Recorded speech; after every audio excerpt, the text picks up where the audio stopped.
శాసనమండలిలో vice ఛాన్సలర్ల యుద్ధం, వీసీలను ఏదో బలవంతంగా రాజీనామాలు చేయించారని వీళ్ళంటే ఆ అవసరం మాకు లేదు, నిరూపించండి దమ్ముంటే అని చెప్పి లోకేష్ అన్నాం. ఇది వాస్తవంగా ఈ మండలి సమావేశం మొదటి రోజే ఈ చర్చ వచ్చింది. మీరు బెదిరించి రాజీనామాలు చేయించారని 15 మంది ఒకేసారి రాజీనామా చేశారు. ఖచ్చితంగా తీవ్రమైన విషయమే.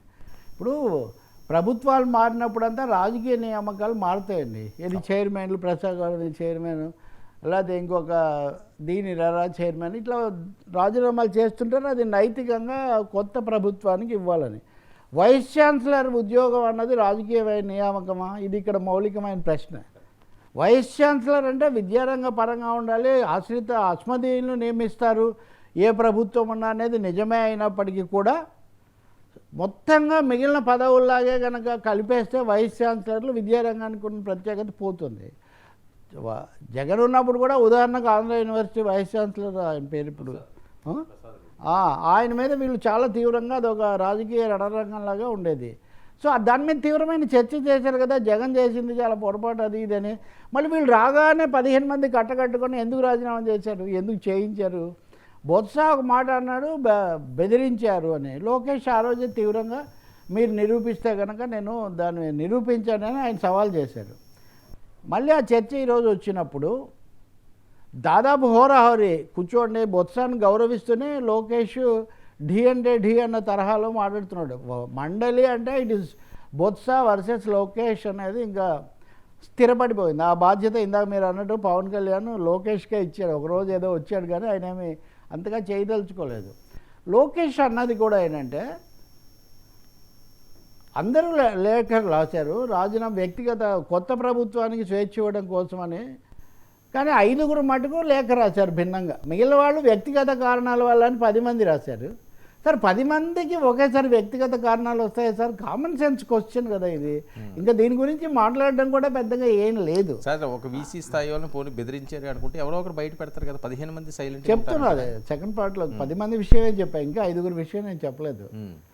5గురిలో 2 ప్రభుత్వానికి ఫ్రీ హ్యాండ్ ఇవ్వటం కోసం మేము రాజీనామా చేస్తున్నాం అన్నారు. అపాయింట్మెంట్ చేయడం కోసమే కదా. 3 మటుకు మాకు ఉన్నత విద్యా మండలి చైర్మన్ ఫోన్ చేశారు కాబట్టి ఆయన ఆదేశాల ప్రకారం మేము రాజీనామా చేస్తున్నాం అన్నారు. ఉన్నత విద్యా మండలి చైర్మన్ నియామకం తప్పకుండా ప్రభుత్వమే చేస్తుంది కదా. లోకేష్ వాదన కూడా ఏంటంటే మీరు బెదిరింపు అన్నారు, ఇందులో ఎవరైనా బెదిరించారని రాశారా అని అంటారు. ఇప్పుడు మీరు చెప్పండి, దీనికి ఎవరైనా ఉత్తరంలో మీరు వైస్ చైర్మన్ గారు బెదిరించడం చేత మేము రాజీనామా చేసామని వైస్ ఛాన్సలర్ స్థాయికి వెళ్ళిన ఎవరైనా చెప్పే అవకాశం ఉంటుందా?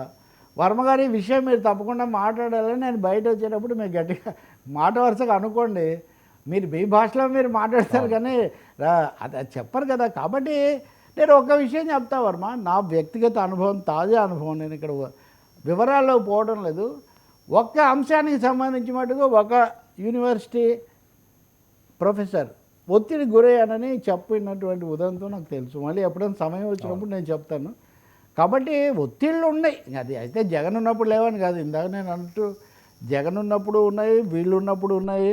బెదిరింపు అనే పదం వాడారు కాబట్టి బెదిరింపు అన్నదానికి ఉదాహరణ నిదర్శనం చూపించండి అని అడుగుతున్నారు. సో బెదిరింపు ఏముంది? ఇంతమంది ఎందుకు రాజీనామా చేయాలని నేను అడుగుతున్నాను. నిజంగా చేయాలా? ప్రభుత్వం మారినప్పుడంతా వైస్ ఛాన్సలర్లు, ప్రిన్సిపాళ్ళు రాజీనామా చేయాలా? ఎందుకు చేయాలండి? అంటే ఇప్పుడు నియమించిన వాళ్ళందరూ మళ్ళీ ఇంకో ప్రభుత్వం మారితే రాజీనామా చేయాలి. ఇంకా ఇప్పుడన్నా ఇది కూటమి ప్రభుత్వం. ఏ కాంగ్రెస్ ప్రభుత్వం, బీజేపీ ప్రభుత్వం అంటే వాళ్ళు ముఖ్యమంత్రులను కూడా అనేక సార్లు మారుస్తుంటారు. ఇంక మార్చినప్పుడంతా వైస్ ఛాన్సలర్ రాజీనామా. విశ్వవిద్యాలయాలను అంతగా రాజకీయమయం లేకపోతే కులాలమయం చేయాల్సినటువంటి అవసరం ఉందా? ఈ విషయం ఆలోచించాలి తప్పకుండా సార్. కార్పొరేషన్లు, మున్సిపాలిటీలు అన్నీ మారిపోతాయి. అవి రాజకీయ నియామకాలు. చిన్న తేడా అంటున్నాను నేను. చిన్న తేడా. గవర్నర్లు కూడా గవర్నర్ ఇప్పుడు అదే అన్నారు లోకేష్ ఏమన్నాడంటే పోనీ మేము ఇవన్నీ చేసామేమో గవర్నర్ ద్వారా జరుగుతాయి కదా, గవర్నర్ ఆమోదించారు కదా, ఇంకేముందని. ఖచ్చితంగా ఇదే దేశంలో ఇప్పుడు పెద్ద చర్చగా ఉంది. వైస్ ఛాన్సలర్ల నియామకాన్ని రాష్ట్రాల చేతుల్లోంచి కేంద్రం లాక్కుంటుంది. గవర్నరు తర్వాత కేంద్రం నియమించే వ్యక్తి, తర్వాత ఇంకొకరు, ఒక్కరే రాష్ట్రము, కేంద్రం నుంచి 2 ప్రతినిధులు. గవర్నర్ కేంద్రం ప్రతినిధే కదా. ఈ ముగ్గురితో కూడినటువంటి కమిటీ నియమిస్తుంది అని కొత్తగా చట్టాన్ని సవరించారు. దీని మీద మొన్ననే కేరళలో దక్షిణాది రాష్ట్రాలన్నీ కలిసి ఒక సభ కూడా పెట్టుకున్నాయి. రాష్ట్రాల్లో వైస్ ఛాన్సలర్ల నియామకాలు గవర్నర్లు చేస్తారన్నది నిజంగా ఇది ఒక పొరపాటు వైఖరి. నేను సమయం వచ్చింది కాబట్టి చెప్తున్నా.